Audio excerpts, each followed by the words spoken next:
So hello guys, welcome back to Chronicle गट्टा.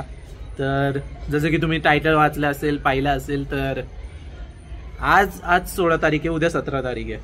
तर उद्या आहे गणपती बाप्पांचं विसर्जन. 10 दिवस कसे गेले ते कळलंच नाही आहे. आणि जसं पुण्याचा आगमन सोहळा होता तसंच पुण्याचा विसर्जन सोहळा पण आहे आणि तो आपल्याला बघायचा आहे उद्या.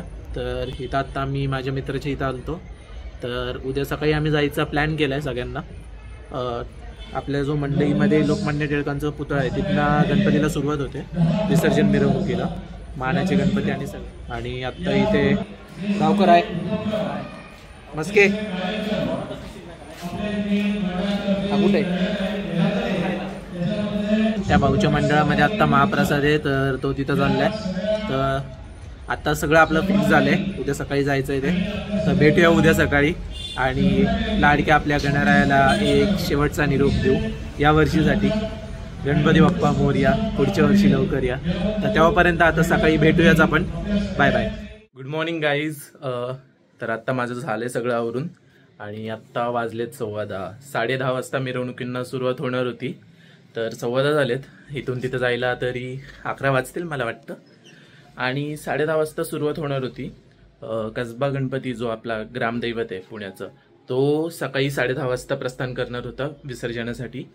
तर आता तिथे जाऊया. माझं झालं आवरून, आता सगळ्यांना एका जागी बोलवायचं आहे, भेटायचं आहे. आणि तर आत्ता आवरून तर झालं आहे, तर चला लवकर जाऊया तिथे. आणि जितक्या लवकर पोहोचता येईल वेळेतल्या वेळेत, तर तितक्या लवकर तिथे पोहोचण्याचा आपण प्रयत्न करूया. रस्त्यातून जातच होतो तेवढ्यात हत्ती गणपतीची आम्हाला मध्येच मिरवणूक लागली. तर आत्ता आलोय फायनली सिटीमध्ये. गाडी लावली पेशवे उद्यानाच्या इथं. तर पुढच्या वेळेस ज्यांना लावायची असेल त्यांनी इथे लावू शकता जर का सकाळी येणार असेल. सगळे रोड बंद, सगळे रोड बंद झालेत. आम्ही पोलिसांच्या गाड्या पण फिरतायत. गाडी उचलल्या 500चा दंड भरायला लागेल. पावती भरा 20ची आणि लावून टाका. आम्ही बाजीराव रोड, टिळक रोड, हिराबाग पासून परत स्वारगेटला एक गोल चक्कर मारून आलोय. एक जागी गाडी लावायला जागा नाहीये. आणि जर तुम्हाला लावायचे असेल तुमच्या रिस्कवर लावा. पावती घ्या. आणि आता तरी चाललोय आता मंडईत. तर बघू. हे दोघं आमचे गाबडे. बॅरिकेडिंग अख्ख्या पुण्यामध्ये केली आहे आणि बॅरिकेडिंग क्रॉस करत जावं लागतंय सगळीकडे. अजून पुढपर्यंत पण खूप आहे.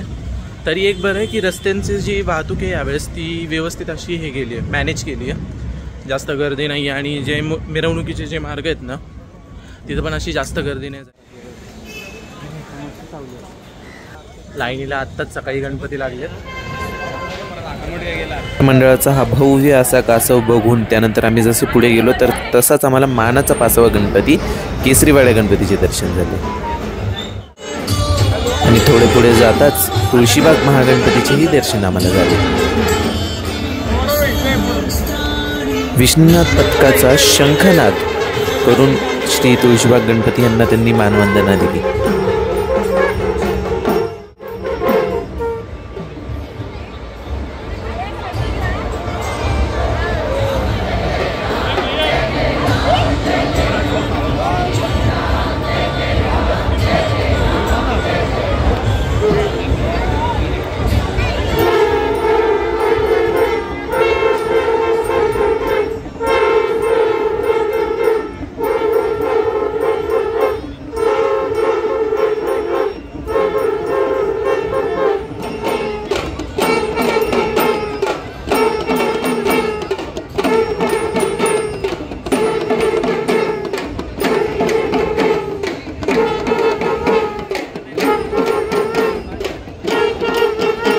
आणि तिथूनच थोडं पुढे जाताच आम्हाला पुण्याचा राजा मानाचा 3रा गणपती श्री गुरुजी तालीम गणपतीचेही दर्शन झाले.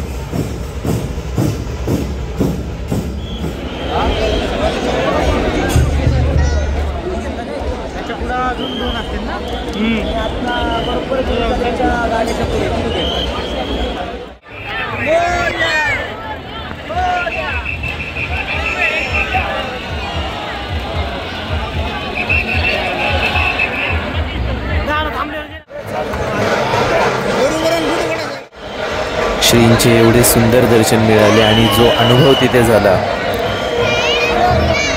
तो असं शब्दांमध्ये सांगताच येणार नाही.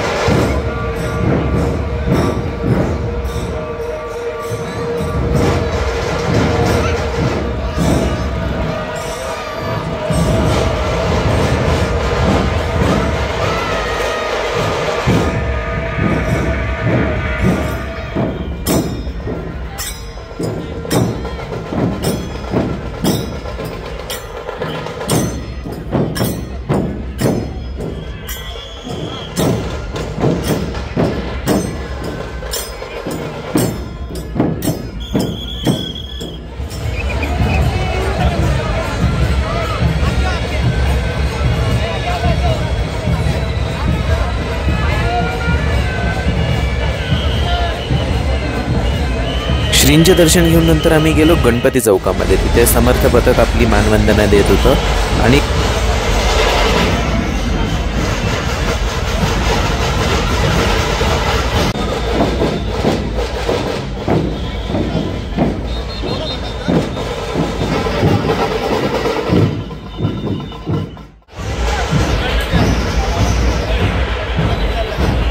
तिथून आम्ही इथे मानाचा दुसरा गणपती म्हणजे जी आपली पुण्याची ग्रामदैवत आहे श्री तांबडी जोगेश्वरी गणपती यांच्या दर्शनासाठी आम्ही इथे आलतो.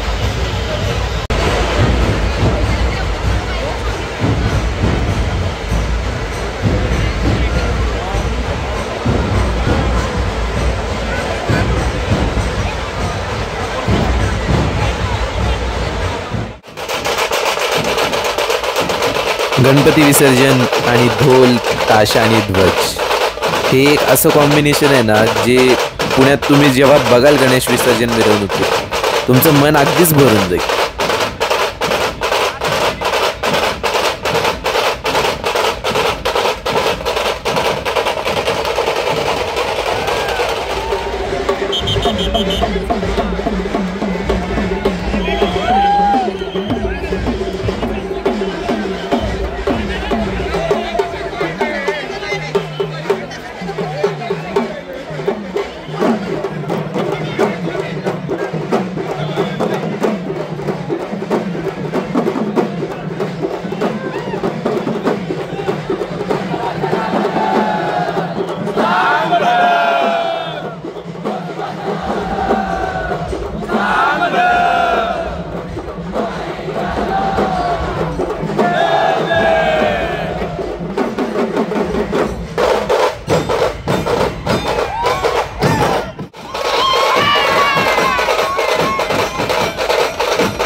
इथे थोड्या वेळ वाट बघितल्यानंतर मानाचा दुसरा गणपती आपला श्री तांबडी जोगेश्वरी गणपती यांचे इथे आगमन झाले.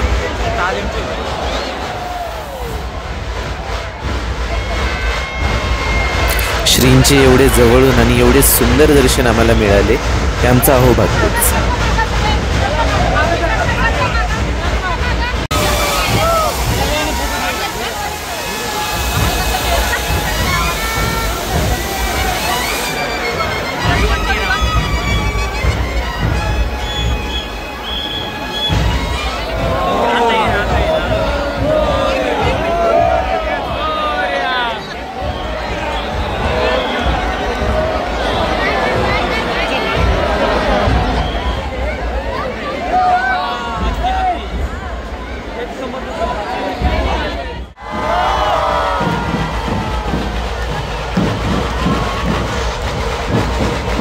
मी आधीपासून सांगत आलोय ध्वज ढोल ताशा पथक आणि पुणे आणि गणेश विसर्जन मिरवणूक विसर्जन असू दे किंवा आगमन असू दे लाडक्या गणरायाला निरोप पण आम्ही एवढ्याच उत्साहात देत होतो जेवढं त्यांचं आगमन आम्ही केलं.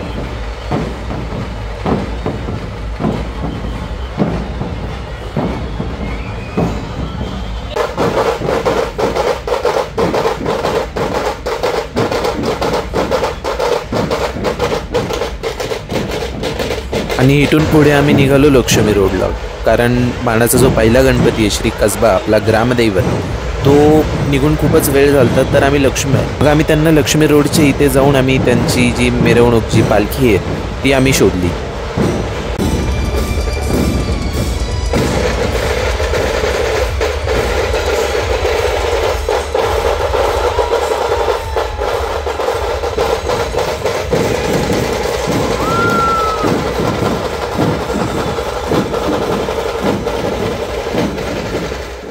सांस्कृतिक वारसा आणि पुणे. इथे घोड्यावर आपल्याला बसलेले छोटे शिवराय पण आपल्याला इथे बघायला मिळतात.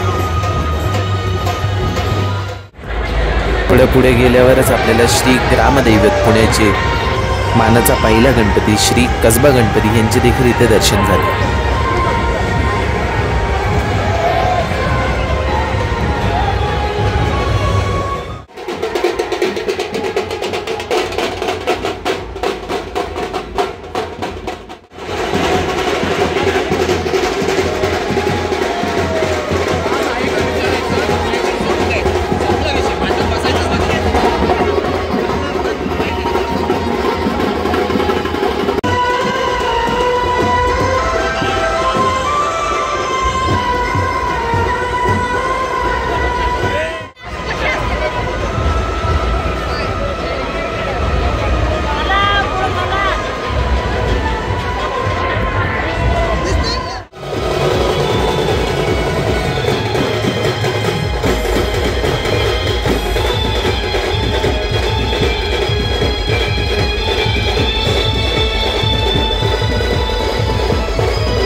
मानाचे 5ही गणपतींचं दर्शन आपल्याला झालंय.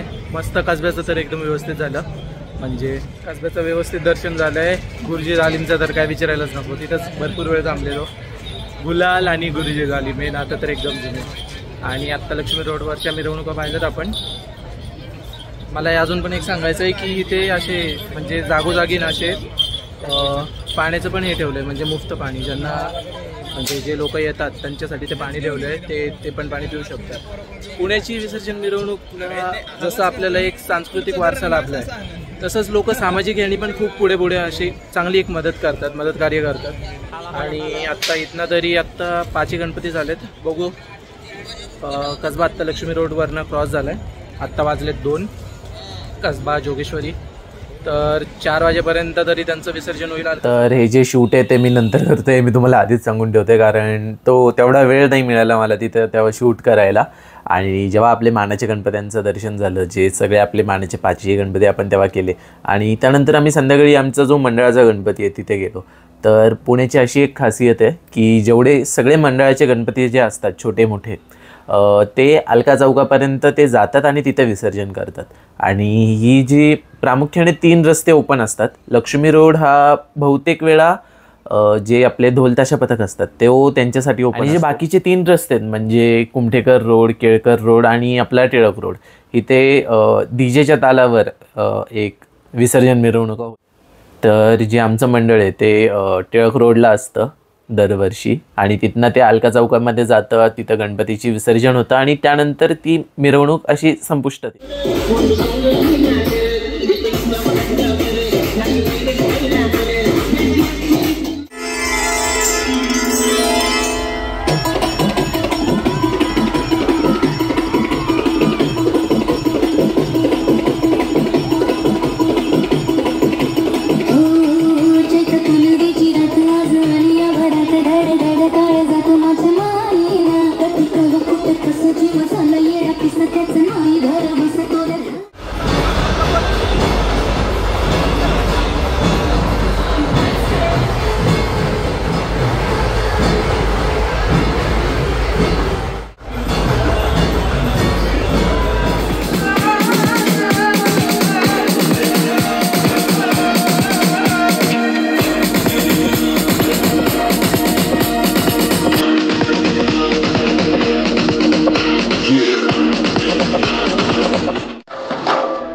रात्री 12पर्यंत साऊंडची परमिशन असते. त्यानंतर साऊंड बंद होतात आणि हळूहळू जी मिरवणूक आहे जोरात आहे तो असा पुढे अलका चौकापर्यंत हा प्रस्थान करतो.